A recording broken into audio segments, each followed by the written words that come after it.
سبھی کو پتہ ہے کہ مجلس برائے رسالہ ثواب مرحوم ظفر حسنین رضوی ابن آغا سید ابو القاسم رضوی مرحوم کے لیے منعقد کی گئی ہے، جس کو خطاب فرمائیں گی محترمہ راضیہ رضوی صاحبہ۔ چلیے آئیے مجلس کا آغاز کرتے ہیں۔ میں بلانا چاہتی ہوں ثنا علی صاحبہ کو کہ وہ آئیں، قرآن پاک کی تلاوت سے اس مجلس کا آغاز کریں۔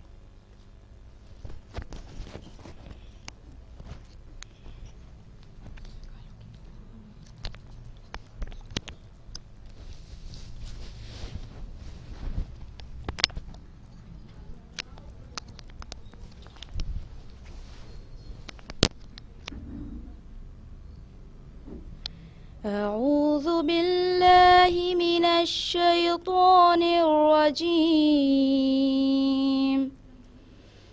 بسم الله الرحمن الرحيم.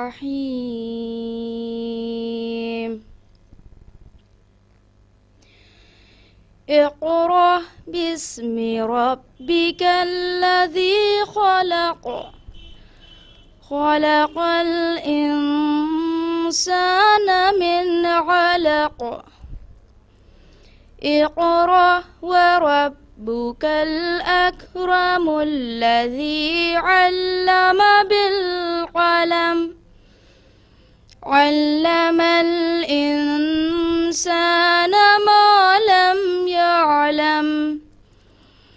كلا إن الإنسان ليطغى أن رآه استغنى. إن إلى ربك الرجعى. إن إلى ربك الرجعى. أرأيت الذي ينهى عبدا إذا صلى.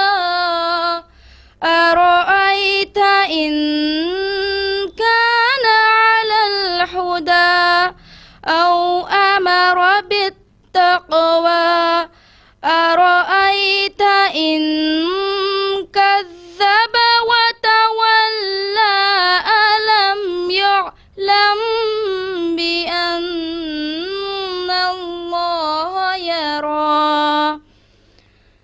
كلا لئن لم ينته لنسفعا بالناصية. ناصية كاذبة خاطئة. فليدع ناديه سندع الزبانية. صدق الله العلي العظيم وصدق رسوله النبي الكريم ونحن على ذلك من الشاهدين. اللهم صل على محمد وآل محمد. صل على محمد وآل محمد.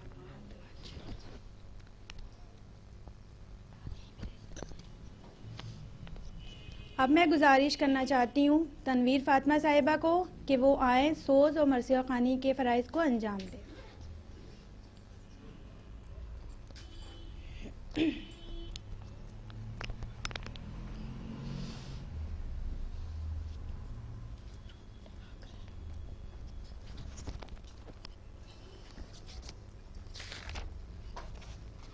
صلوات اللہم صلی علی محمد وآل محمد وجل فرجہ. نیز میدان میں کھاتا ہے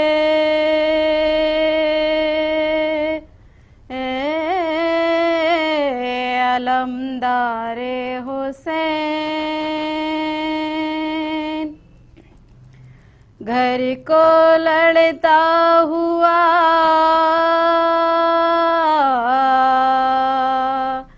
آتا ہے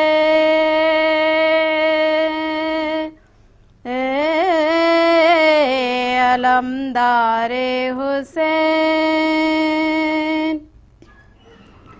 مشک پانی کی بچاتا ہے علمدار آرے حسین، زخم سینے پر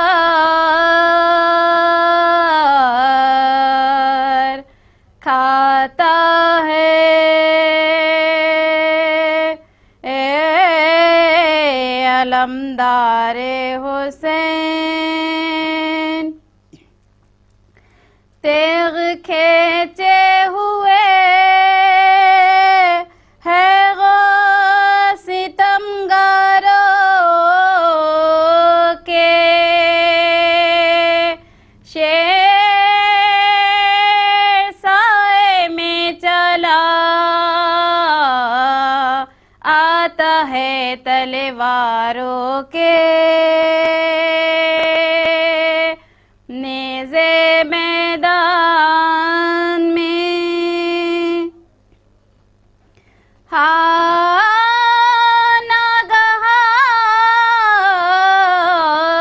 ناگہان شمر پکارا کہ نہ ہمت ہارو، ایک سوار سے کیوں ڈرتے ہو اتنا یارو، پاس جاتے نہیں تو دور سے نیزا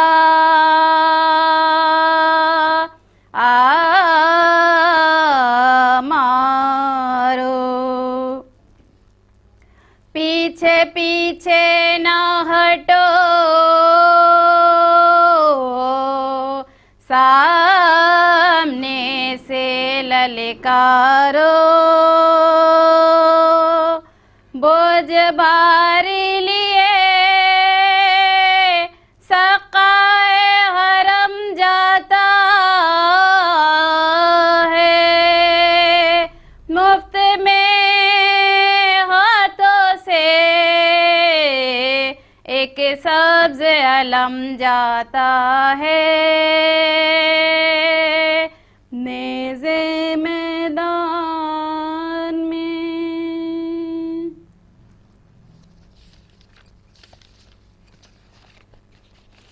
صلوات اللہم صلی اللہ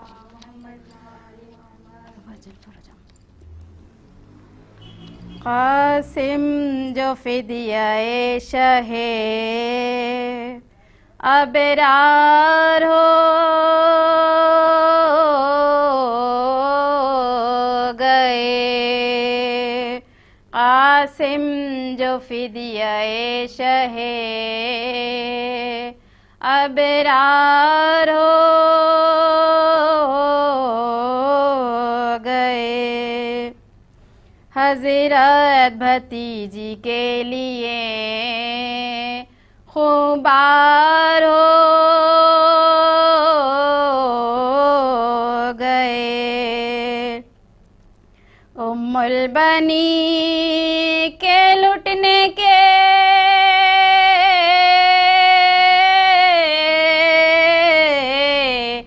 آثار ہو گئے، عباس خلد جانے پر تیار ہو گئے، کی شاہ ازدی سے اجازت کے واسطے قدموں پر سر کو رکھ دیا، رخصت کے واسطے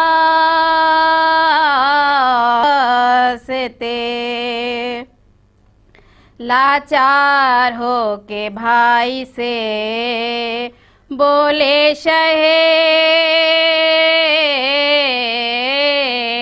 امم، اچھا دکھائیں آپ بھی اپنا ہمیں علم، القصہ لے کے شاہ سے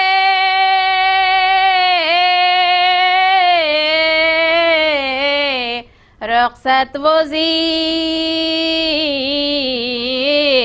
حشم، خیمے میں آ کے زوجہ سے بولے بچشمے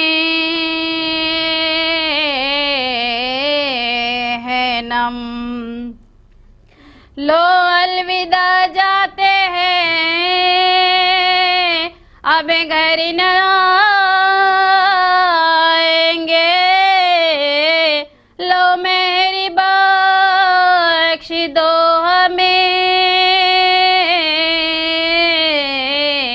کوثر پا جائیں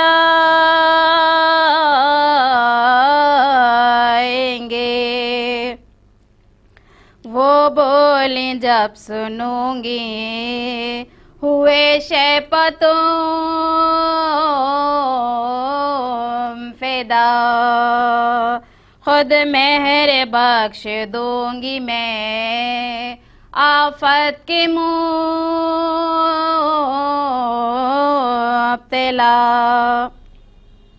لو جاؤ معاف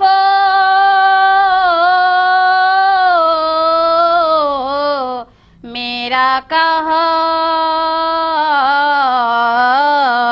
سنا، ناگاہ سر کو پیٹ کے فضا نے دی صدا، محبوب ظلم نن کی نواسی کو راہ دو، اے لوگو تین روز کی پیاسی کو راہ دو، کیا دیکھتے ہیں اتنے میں عباس با وفا، آتی ہے ناز و پرورے مظلوم کربلا،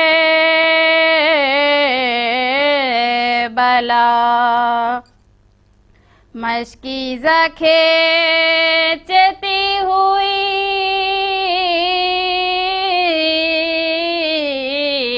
آفت کی مبتلا،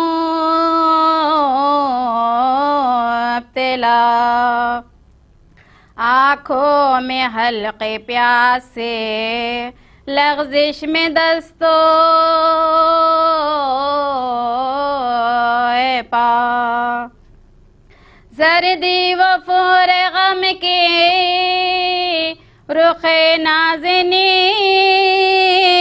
پاہے اکھڑی ہوئی ہے ساز پسینہ جبیں پاہے، آ کر پکاری میرے چچا جان کہاں، وہ عباس بولے آؤ تصدق میں خستہ ہے جاں، ہم دیر سے کھڑے ہیں تمہارے لیے یہاں، کیوں زلف رخ پا بکھری ہے، کیوں اشک ہے رواں، رو کر زباں دکھا کے پکاری دہائی ہے، دیکھو چچا یہ پیاس نے حالت بنائی ہے، صدقہ حسین کا مجھے پانی پلائیے،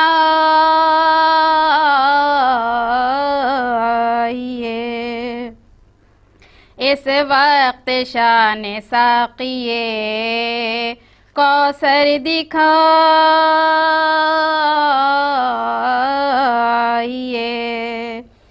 پیاسی ہوں مشک لیجیے،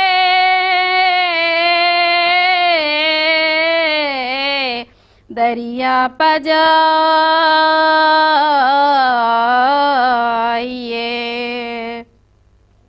جس طرح سے ہو پانی چچا جان لائیے،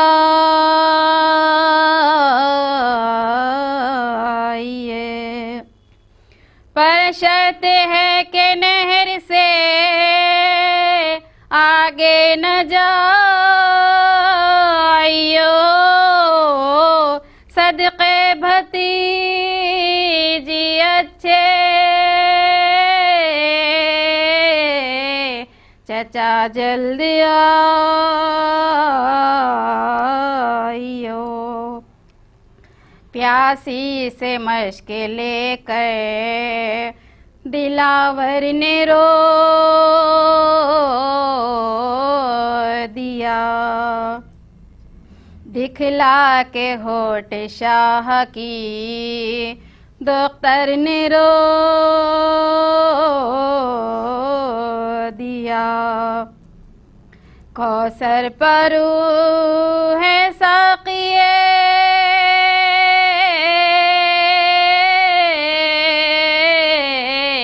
کوثر نے رو دیا، انجام کو سمجھ کے مقدر نے رو دیا، بولی قضا کے نہر پر بے شک یہ جائیں گے، پانی نہ خود پئیں گے، نہ تم کو پلائیں گے، قاسم جو فدیہ شہ ابرار ہو گئے۔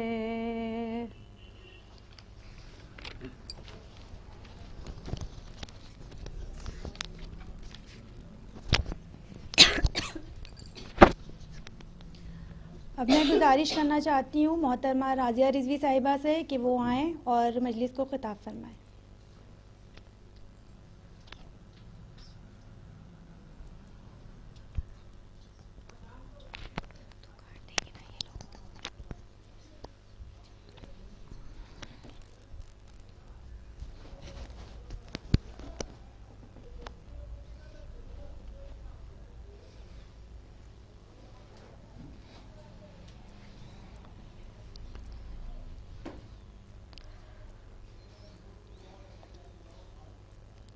بر محمد وآل محمد صلوات۔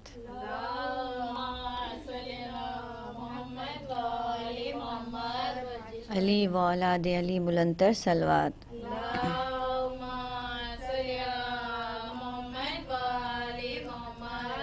برائے ظہور امام زمانہ بلندتر صلوات۔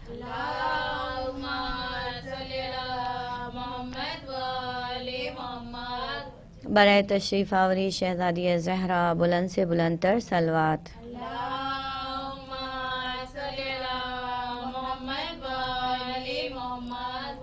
سورۃ المبارکۃ الفاتحہ۔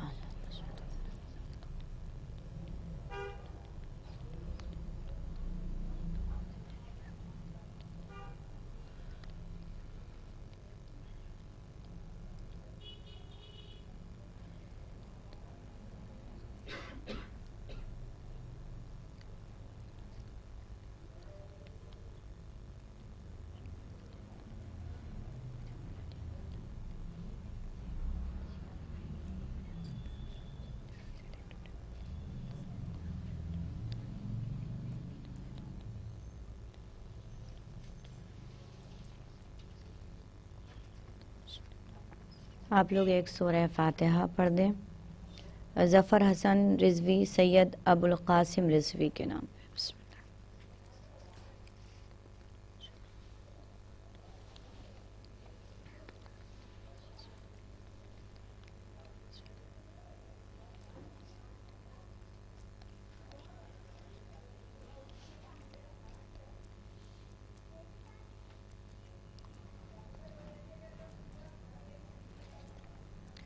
لا حول ولا قوة الا باللہ العلی العظیم من الشیطان اللعین الرجیم. بسم اللہ الرحمن الرحیم.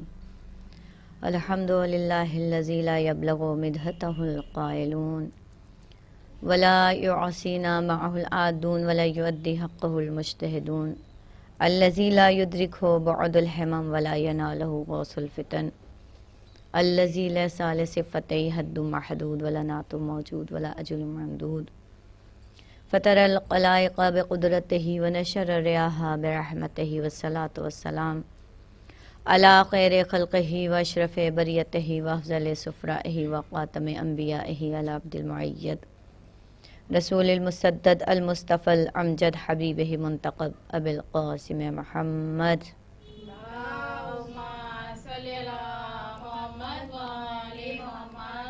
وعلى أهل بيته الطيبين الطاهرين المعصومين المظلومين المنتجبين المنتقبين الغر الميامين الذين أذهب الله عنهم الرجس وطهرهم تطهيرا.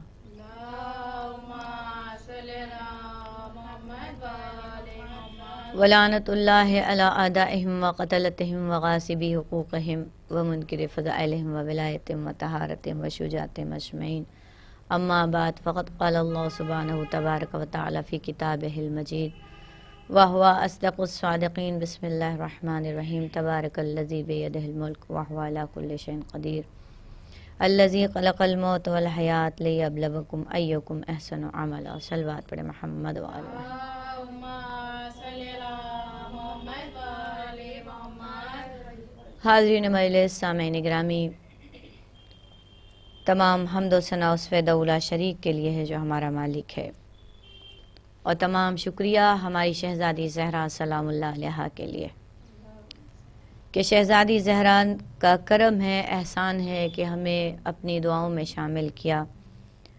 اور عزیزان گرامی، جس آیت کریمہ کی میں نے آپ کے سامنے تلاوت کی ہے وہ سورہ ملک کی ابتدائی آیات ہیں کہ جس میں پروردگار عالم نے واضح طور پر موت اور حیات کو اور واضح کر دیا.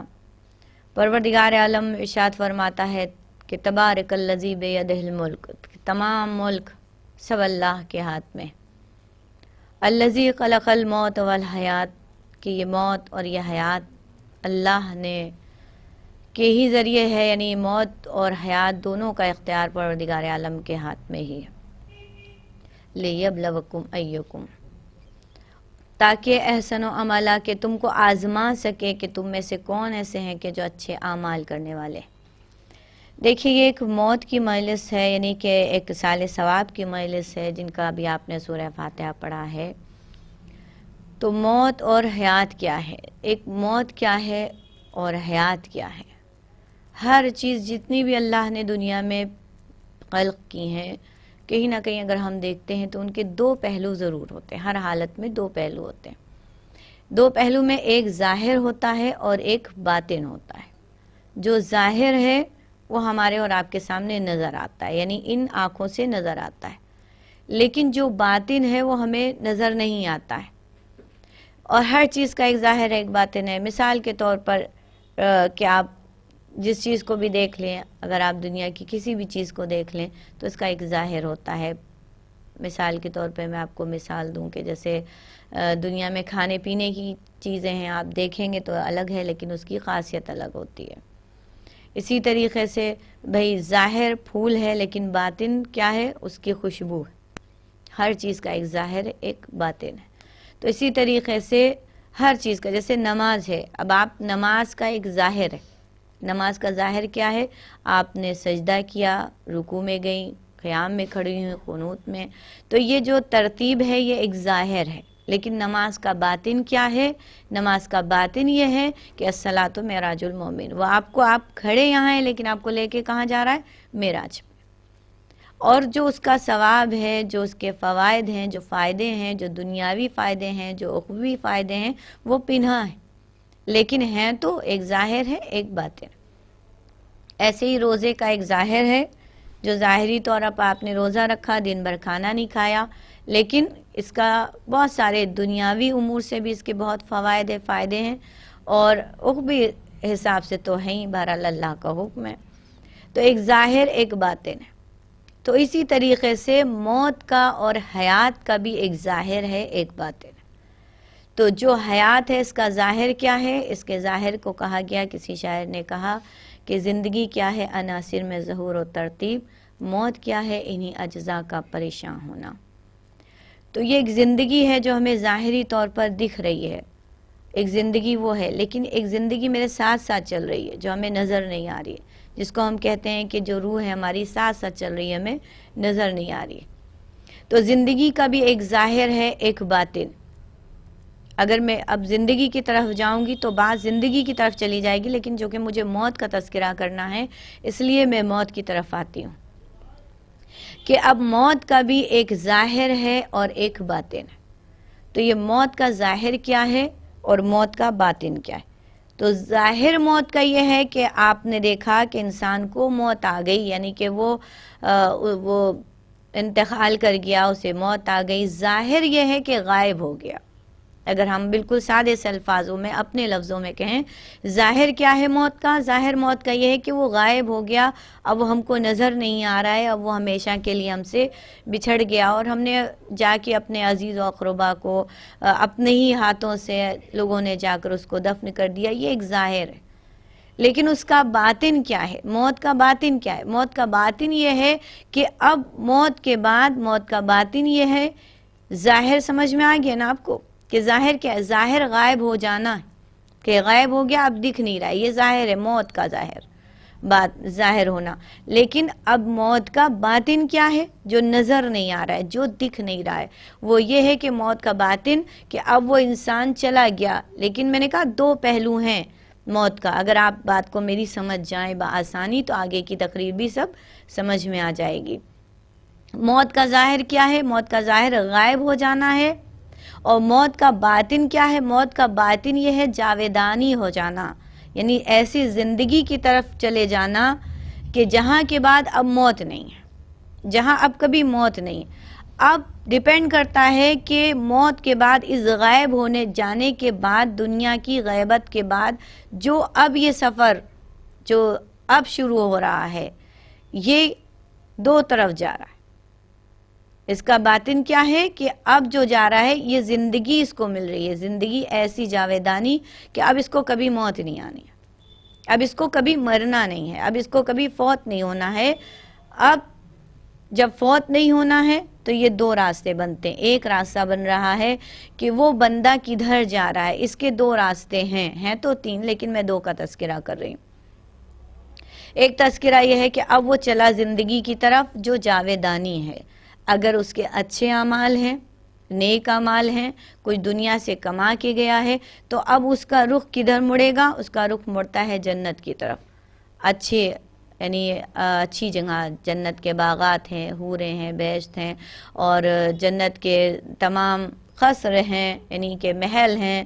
تو یہ سب ادھر ایک محل ہے، قصر ہے، جنت ہے، بہترین ایک زندگی وہاں کی ہے جو نظر نہیں آ رہی ہے۔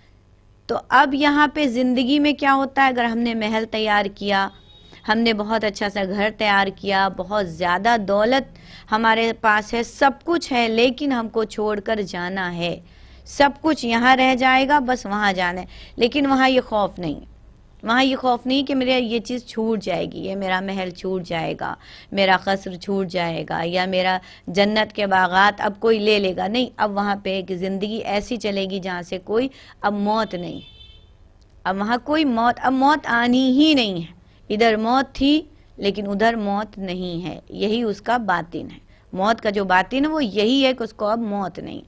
اب دوسرا راستہ اس نے اختیار کیا، اگر کسی نے ایسا ہے کہ جہاں عذاب ہے، جہاں عذاب الہی ہے، جہاں خوف ہے، جہاں ہراس ہے، جہاں عذاب اور اس کے بعد جہنم کا عذاب، قبر کا عذاب، برزخ کا عذاب.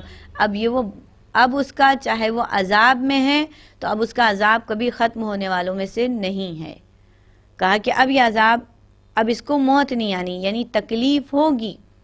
جب کہا گیا خدا محفوظ رکھے، اسأل اللہ الجنت اعوذ باللہ من النار، کہ اللہ جہنم کی آگ سے محفوظ رکھے، کیونکہ جو جہنم میں جائیں گے تو وہ چاہیں گے کہ ہمیں موت آ جائے، وہ چاہیں گے کہ ہمیں واقعی موت آ جائے، اور وہ موت مانگ رہے ہوں گے، لیکن ان کو موت نہیں آئے گی. اور کہتے ہیں جہنم میں جس وقت مولا علی کا قول ہے، اور مولا علی سے یہ روایت ہے، ایک فارسی کی کتاب میں نے پڑھا کہ مولا نے کہا کہ جس وقت ایک جہنمیوں کو جہنم میں ڈالا جائے گا، تو جہنم میں جس وقت وہ ڈالے جائیں گے تو اس کی مثال میرے مولا نے بیان کی کہ وہ اس طرح سے کہ جیسے کھولتا ہوا کوئی تیل ہو، کڑھائی میں کھولتا ہوا تیل کہ جس میں سے بہت تیز دھوئیں نکل رہا، کھول رہا ہو، اور آپ سمندر کی ایک مچھلی پکڑ کے، تالاب سے ایک مچھلی زندہ پکڑ کے اس کے اندر ڈال دیجئے، تو جو اس کی کڑکڑاہٹ کی آواز ہوگی، جو اس کی تکلیف ہوگی، شاید وہ کوئی احساس نہیں کر سکتا کہ پانی سے نکال کر ایک مچھلی کو ڈال دیا جائے. تو کہ جو اس کے کڑکڑانے کی آواز ہوگی وہ آواز جہنمیوں کے جلنے کی ہوگی. تو اس وقت جب جہنمی جل رہے ہوں گے، اس طرح سے ان کو اذیتیں ہو رہی ہوں گی، تو وہ پناہ مانگ رہے ہوں گے اور موت مانگ رہے ہوں گے کہ اے کاش کہ مجھے موت آ جائے اور مجھے اس سے آرام مل جائے. لیکن کہا جائے گا کہ نہیں، موت کا باطن یہی ہے، یعنی کہ موت کا ایک رخ یہی ہے کہ تم کو ایسی زندگی کی طرف مائل کر دیا گیا، ایسی زندگی تمہیں عطا کر دی گئی ہے کہ اب چاہے تم جتنی موت مانگو گے تمہیں موت نہیں آئے گی. ایک صلوات پڑھے محمد.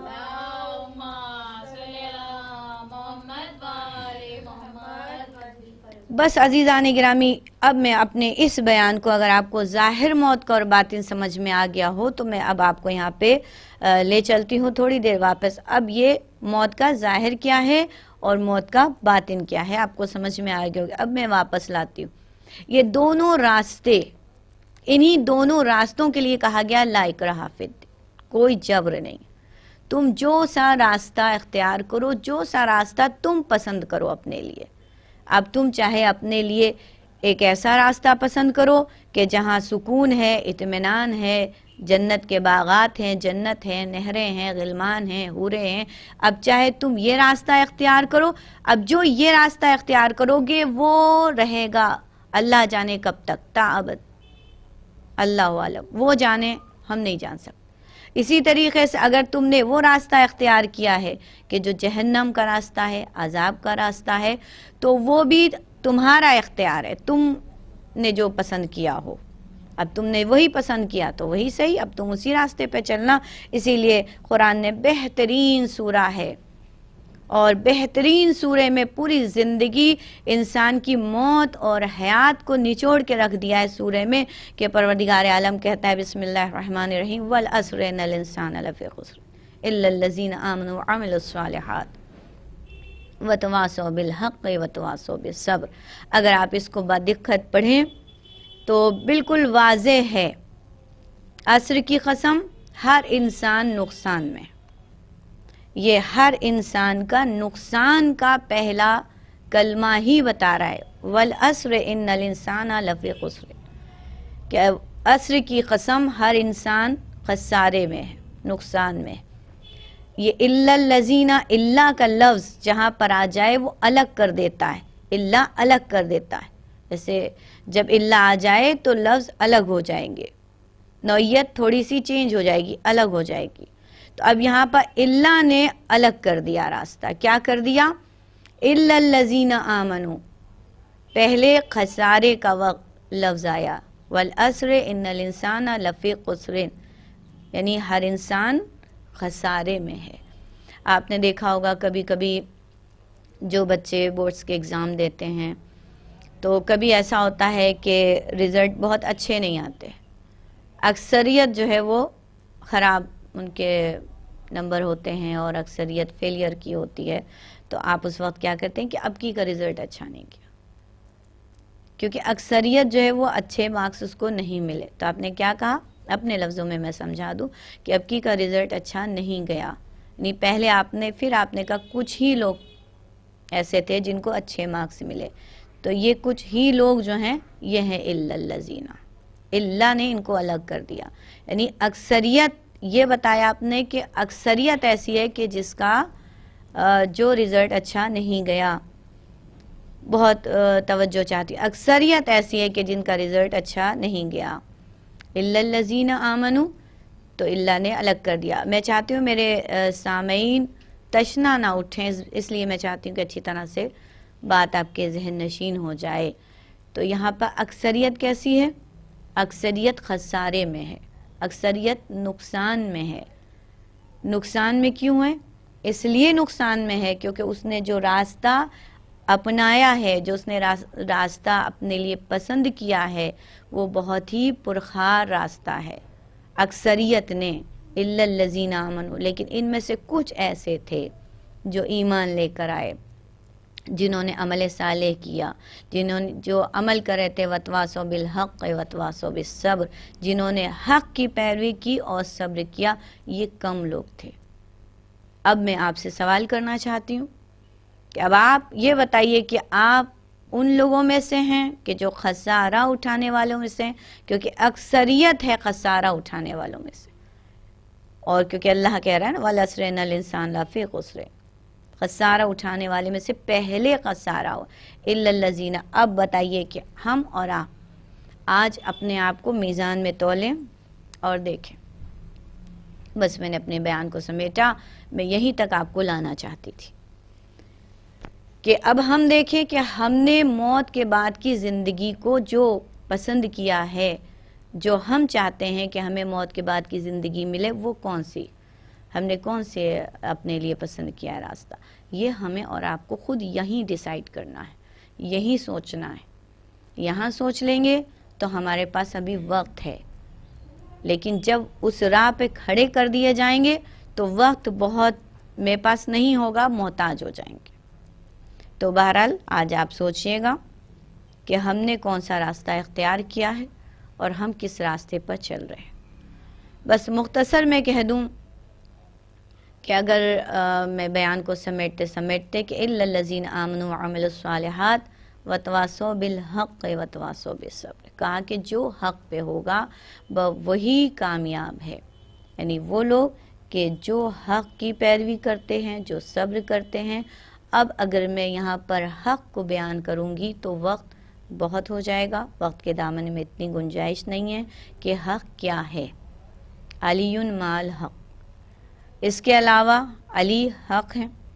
پھر آپ نے زیارت آل یاسین میں پڑھا، موت حق ہے، سوال و جواب حق ہے، میزان حق ہے، حشر حق ہے، یہ سب چیزیں حق ہیں۔ تو ہمارا اور آپ کا کتنا عقیدہ ہے، ہم کتنا اس پر ایمان رکھتے ہیں۔ اگر بہت سے لوگوں سے کہا جاتا ہے تو سب کہتے ہیں ارے میرا تو بہت پکا ایمان ہے، میرا تو بہت اچھا ایمان ہے۔ تو آئیے تھوڑی دیر کے لیے ہم اپنا اور آپ کا ایمان ہم لوگ خود، کیونکہ ہر ایک کو اکیلے ہی جانا ہے، کوئی کسی کے ساتھ نہیں جائے گا، جو مرتا ہے وہ اکیلے خود ہی جاتا ہے، کوئی کسی کے ساتھ چاہے کتنا ہی چاہنے والا ہو، کوئی کسی کے ساتھ نہیں جاتا ہے۔ تو اگر ہم کہتے ہیں نہیں بھئی میں تو حق پہ ہوں، تو اگر آپ حق پہ ہیں تو حق کے معنی کیا ہے؟ موت حق ہے، میزان حق ہے، سوال و جواب منکر نکیر سب حق ہے۔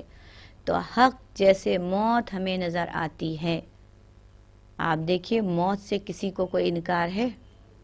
دنیا میں کوئی مذہب کا بندہ ہو، موت سے انکار ہے؟ نہیں۔ اچھا ہم چاہیں تبھی موت آتی ہے؟ نہیں، ہم چاہیں یا نہ چاہیں موت تو آنی، کوئی مرنا نہیں چاہتا ہے لیکن موت آتی ہے، اور جب آتی ہے تو ایسا حق ہے موت کا واقع ہونا، ایسا حق ہے کہ سب دیکھتے رہ جاتے ہیں اور روح بدن سے نکل جاتی ہے، نہ چاہتے ہوئے بھی اپنے عزیز و اقربا کو جا کر دفن کرنا پڑتا ہے، ایسا حق ہے۔ ہم اس کو ایکسیپٹ کرتے ہیں کہ نہیں، مانتے ہیں کہ نہیں؟ تو جب ہم موت کے حق کو مانتے ہیں تو پھر سوال اور جواب، میزان، حشر، نشر، یہ سب حق ہے. اس کا بھی ہمارے سامنے ایسے ہی اتنا ہی ہمیں یقین ہونا چاہیے کہ جیسے ہم موت کو دیکھتے ہیں اسی طریقے سے ہم قبر کو دیکھیں. سامنے ہمارے قبر ہو، قبر کے سوال و جواب ہوں، اور حشر ہو، میزان ہو. یہ بالکل اگر آپ ایمان میں اچھے ہیں اور آپ کا راستہ عذاب والا نہیں ہے، ہم نے اچھا راستہ اختیار کیا ہے، تو یہ ساری چیزیں اس طرح سے ہمیں دکھنی چاہیے. اور جب یہ ساری چیزیں ہم کو اپنی باطنی آنکھوں سے یوں نظر آنے لگتی ہیں، تب انسان گناہ سے بچتا ہے. تبھی وہ گناہ سے بچتا ہے جب سامنے نظر آتی ہے. جب کہتے ہیں نا کہ مولا نے کہا ہے کہ اپنی موت کو کم سے کم دن میں 3 بار یاد کرو. جب تمہیں یاد ہوگی تو تم پھر حرام غذا سے بچو گے، جھوٹ سے بچو گے، غیبت سے بچو گے، جتنے گناہ ہیں اب آپ جوڑتے جائیے گا، آپ ہر چیز سے بچیں گے. تو بس عزیزان گرامی، آخری بیان آپ کے سامنے بیان کو سمیٹوں گی کہ جاتے جاتے کہ اگر ہم چاہتے ہیں کہ ہماری آخرت اچھی ہو اور ہم جہنم کے راستے پر نہیں بلکہ نیکی کے راستے پر چلیں، تو یاد رکھیے گا موت اتنی سچائی ہے. اور میں کیا بیان کروں، بس یہاں پہ اتنا ہی بیان کروں گی، جتنا سادہ ہو سکے، جتنا اخلاق ایک پیغام ہے، ساری چیزوں کو سمیٹنے کے بعد کہ آخرت میں سب سے زیادہ 2 چیزیں کام آتی ہیں. اگر آپ اس کو اپنی زندگی کا ایک اصول، ایک روٹین بنا لیں ان دونوں چیزوں کو، کہ پہلا زندگی کا میرا اصول یہ ہو کہ مجھے اپنے ہاتھوں سے انفاق زیادہ کرنا ہے، یعنی اللہ کی راہ میں خرچ زیادہ کرنا ہے. یاد رکھیے گا کہ آخرت میں بہترین توشہ ہے انفاق، یعنی ایمان اور واجبات کے بعد انفاق، یعنی اللہ کی راہ میں خرچ کرنا. کیونکہ جو اللہ کی راہ میں یہاں پر جتنا انفاق کرے گا، جتنا جو یہاں سخی ہوگا، بہت اہم جملہ ہے، جتنا جو یہاں سخی ہوگا وہ اتنا وہاں امیر ہوگا. اور جو دنیا میں جتنا بخیل ہوگا، جتنا کنجوس ہوگا، آخرت میں اتنا ہی فقیر ہوگا. تو اس لیے اپنے ہاتھ کو کھلا رکھے، ایک چیز. اور دوسری چیز میں آپ کو بتا دوں کہ آخرت میں جو بہت اہم چیز ہے وہ موت سے لے کر، یعنی سامنے ملک الموت کھڑے ہوں، اس سے لے کر اور آخری لمحے تک حد یہ ہے کہ جنت میں اور جنت میں رہنے تک، یہ جنت میں بھی آپ رہیں گے، ایک چیز آپ کے بہت کام آئے گی. اور وہ کیا کام آئے گی؟ وہ اچھا اخلاق، اچھی زبان، نرم زبانی، ہر ایک کے ساتھ نم ہو کے ملنا، چھپ کے ملنا، انکساری سے ملنا. کیونکہ کبھی اپنے آپ کو اکڑ کے نہ رہنا. جو لوگ اکڑ کے رہتے ہیں وہ اپنا سب کچھ کھو دیتے ہیں. تو بہت کام آتا ہے. کہاں کہاں پہ کام آتا ہے میں نے مختصر آپ کو بتا دیا کہ ملک الموت کی ملاقات سے لے کر، اب وقت نہیں ہے کہ میں آپ کے سامنے یہ بیان کروں کہ اخلاق آپ کا ملک الموت کے ساتھ کیسے، قبر میں کیسے، برزخ میں کیسے، حشر میں کیسے، میزان پہ کیسے، اور حد یہ ہے کہ جنت میں کیسے کام آئے گا. اب وقت نہیں کہ میں بیان کروں، بس اتنا ایک جملہ آپ کے حوالے کر دیا ہے کہ جتنا اچھا ہو سکے اپنا اخلاق کریے. کیونکہ یہ دونوں چیزیں ایسی تھیں جس کے اوپر ہمارے آئمہ نے بہت زور دیا. ایک اپنا اخلاق ان کا بہت اچھا تھا، اور دوسرے اپنے لیے کچھ نہیں رکھا، اللہ کی راہ میں سب خرچ کر دیا. آپ دیکھیے ہر امام کا اخلاق بہترین تھا، کربلا والوں کا بہترین اخلاق. بس عزیزان گرامی، ایک سال ثواب کی مجلس سے، ایک مرحوم کی مجلس سے، اور ان کے لیے دعا ہے کہ پروردگار عالم انہیں جنت میں اعلیٰ سے اعلیٰ مقام دے اور ان کی مغفرت فرمائے، اور پروردگار عالم انہیں مرحومین میں، یعنی کہ اعلیٰ سے اعلیٰ مرحومین میں، جہاں جوار معصومین میں، اور خاص طور پر خادم امام حسین میں ان کو شمار کرے. بس عزیزان گرامی، بیٹی ہیں، چاہنے والے بیٹے ہوں گے، سب نے ایک اہتمام کیا، مجلس کا اہتمام کیا. لیکن عزیزان گرامی، اب خود سوچیے اور غور کریے کہ جب ہمارا کوئی دنیا سے جاتا ہے تو ہم اس کے لیے کتنا اہتمام کرتے ہیں. یعنی جب پہلے دنیا سے جاتا ہے تو سب سے پہلا اس کو عزت اس طرح سے دیتے ہیں. مردے کو عزت کس طرح دی جاتی ہے؟ مردے کو عزت اس طرح دی جاتی ہے کہ سب سے پہلے عزت سے اس کو چادر اڑھاتے ہیں اور اس کے بعد عزت سے اس کو غسل دیتے ہیں, کفن پہناتے ہیں اور پھر اس کو سپرد خاک کر دیتے ہیں. لیکن آپ سوچئے کہ جو حسین جیسا شہید ہو, جو حسین جیسا میرا مظلوم امام ہو, جو سیدہ کا لال, جو رسول کا نواسا ہو, جب وہ اس دنیا سے گیا تو کوئی ایک بندہ ایسا نہیں تھا. اپنے آپ کو سب مسلمان کہہ رہے تھے اور یہ کہہ رہے تھے کہ حسین کو جلدی قتل کرو, نماز کا وقت آ رہا ہے. کیسے مسلمان تھے؟ یہ کس کا کلمہ پڑھنے والے تھے کہ جو یہ کہہ رہے تھے کہ حسین کو جلدی قتل کرو؟ اور سوچے کہ حسین کا جنازہ جلتی ہوئی خاک پر پڑا رہا, کوئی ایک چادر اڑھانے والا نہیں تھا. دنیا میں آپ نے دیکھا ہوگا بہت سارے غریبوں کا انتقال ہو جاتا ہے, لاوارث لوگوں کو بھی دیکھا ہوگا کہ لاوارثوں کے جنازے پڑے رہتے ہیں.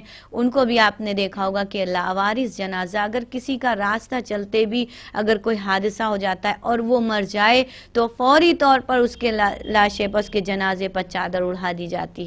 لیکن ہائے میرا مظلوم امام جو کربلا کی جلتی ہوئی خاک پر جس کا جنازہ پڑا رہا اور کوئی ایک چادر اڑھانے والا نہیں تھا, کوئی ایک چادر اڑھانے والا نہیں تھا. ہاں, لیکن ایک ایسی غربت تھی کہ جو خاک کربلا میں نظر آتی ہے. اگر آپ دیکھیں تو وہ خاک کربلا اڑ اڑ کے کہہ رہی تھی, اے حسین اگر آپ کا کوئی چادر اڑھانے والا نہیں ہے تو کیا ہوا, یہ خاک کربلا اڑ کے چادر بن جائے گی. ہاں, ایسا نہیں ہے کہ حسین لاوارث تھے, ایسا نہیں کہ حسین کا کوئی وارث نہیں تھا. عزیزو, کبھی اس لڑکے سے, اس بیٹے سے پوچھی کہ جس کا باپ اس دنیا سے جائے اور بیٹا موجود ہو, اور بیٹا موجود ہو اور کوئی چادر اڑھانے والا, کوئی چادر موجود نہ ہو, کیا اس کے دل پر گزرے گی کہ میرا باپ کا جنازہ پڑا رہا اور میں اس کو دفنا نہیں سکا, میرے باپ کا جنازہ پڑا رہا, میں اس کی میت کو اٹھا نہ سکا. میں کبھی کبھی سوچتی ہوں میرا چوتھا امام کتنا میرا مظلوم امام تھا, کتنا میرا مظلوم امام تھا کہ باپ کے جنازے کو دیکھ رہا تھا کہ باپ کا جنازہ جلتی ہوئی خاک پر پڑا ہوا ہے, لیکن کوئی ایسا نہیں جو آگے بڑھ کر میرے مولا کے جنازے پر چادر اڑھاتا. اللہ اکبر. اگر خالی چادر نہ اڑھائی گئی ہوتی, خالی جنازہ زہرا کے لال کا پڑا رہتا, کوئی نہ اٹھاتا, تو شاید میرا وقت کا امام خون کے آنسو نہ روتا. لیکن عزیزان گرامی, آپ نے دیکھا ہوگا میت کے احترام کے لیے کہا گیا کہ جب میت کو اٹھاؤ یا تمہارے گھر میں جنازے رکھے ہوں تو دیکھو احتیاط کرنا کہ اس کے اوپر کوئی جانور بھی, یعنی کوئی حشرات بھی اس کے اوپر نہ بیٹھنے پائے. اللہ اکبر, کوئی حشرات بھی نہ بیٹھنے پائے. لیکن کس طرح سے شہزادی زہرا نے, جناب زینب نے اور ہمارے چوتھے امام نے برداشت کیا ہوگا, اللہ عالم. ذرا تصور کر کے تو دیکھیے, اگر کوئی بیٹا ہو تو ایک تصور کر کے تو دیکھے کہ بیٹا موجود ہو, باپ کے جنازے پر گھوڑے دوڑائے جائیں, باپ کے جنازے کو پامال کیا جائے. کس طرح سے امام نے برداشت کیا ہوگا. یہی تو وجہ تھی کہ 11 محرم کو جب بی بی زینب کی نظر آپ کے چوتھے امام پر پڑی تو کہتی ہے, میرے لال اپنے آپ کو سنبھالو, میں دیکھتی ہوں کہ تمہارا حال, تمہارے چہرے کا رنگ بہت زیادہ متغیر ہو چکا ہے اور قریب ہے کہ تمہارے جسم سے روح پرواز کر جائے. تو امام نے یہی کہا تھا, اے پھوپھی اماں آپ دیکھ رہی ہیں کہ یزید نے اپنے کشتوں کو اٹھا لیا ہے, سب کو دفنا دیا ہے, لیکن ہائے میرے بابا کا جنازہ جلتی ہوئی خاک پر پڑا ہوا ہے. اے پھوپھی اماں آپ دیکھ رہی ہیں کوئی دفنانے والا نہیں ہے, اور کیسے میرے بابا کے جنازے کو پامال کیا گیا ہے.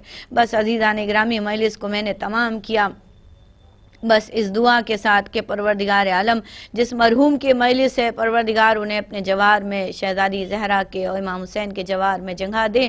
بس عزیزوں, چاہنے والی بیٹیوں نے اچھا سے اچھا اہتمام کیا, پروردگار ان کو اجر عطا کرے, کیونکہ والدین کے ساتھ نیکی تو ہر حال میں کرنی ہے, چاہے وہ دنیا میں ہوں اور چاہے وہ دنیا سے چلے جائیں. اب ان کی خدمات یہی ہے کہ آپ ان کے لیے مجلس کریں, ان کے لیے سال ثواب کریں. لیکن میں کہوں گی آپ بیٹی ہیں, خدا آپ کو سلامت رکھے, آپ نے اپنے والدین کے لیے یہ مجلس رکھی ہے، لیکن میں آپ سے سوال کروں گی کہ جب آپ کے باپ کا انتقال ہوا ہوگا کسی نے آپ کو تماچے تو نہیں مارے ہوں گے نا، کسی نے آپ کے اوپر رونے پر پابندی تو نہیں کی ہوگی، جب آپ رو رہی ہوں گی تو ہر کوئی آپ کو گلے سے لگا کر تسلی دے رہا ہوگا، لیکن ہائے سکینہ کہ جب جس کا بابا اس دنیا سے گیا تو کوئی تماچے مارتا ہے تو کوئی کانوں سے گوشوارے چھینتا ہے، سکینہ کہتی ہے بابا کیا اسی کو یتیمی کہتے سیالم الذین ظلموا والخطا۔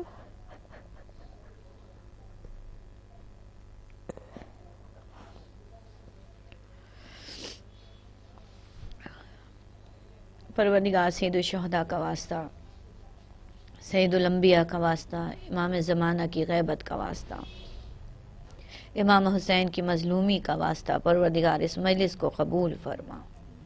پروردگار سید الشہداء کا واسطہ، جن مرحوم کے لیے مجلس کا انعقاد کیا گیا ہے، پروردگار عالم ان کو امام حسین کے خاص غلاموں میں شامل کریں اور انہیں اعلیٰ سے اعلیٰ مقام عطا کریں۔ ایک مرتبہ سورہ فاتحہ آپ لوگ پڑھتے ہیں۔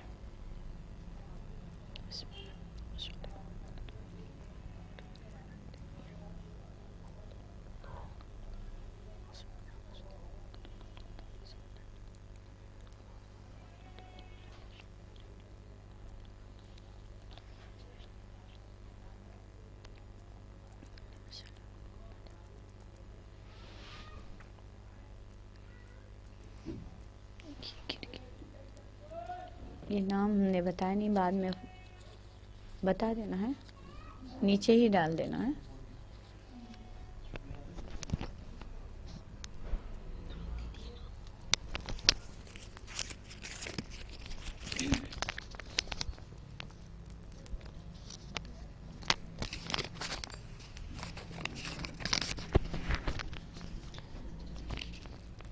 میں شکریہ ادا کرنا چاہتی ہوں آپ سب تمام مومنین اور مومنات کا جنہوں نے اس مجلس میں شرکت کی اور اپنا قیمتی ٹائم دیا یہاں پہ۔ ایک سورہ فاتحہ آپ لوگ پڑھ کے بخش دیجیے گا ظفر حسنین رضوی، سید ابو القاسم رضوی کو۔ آپ سب کا بہت بہت شکریہ۔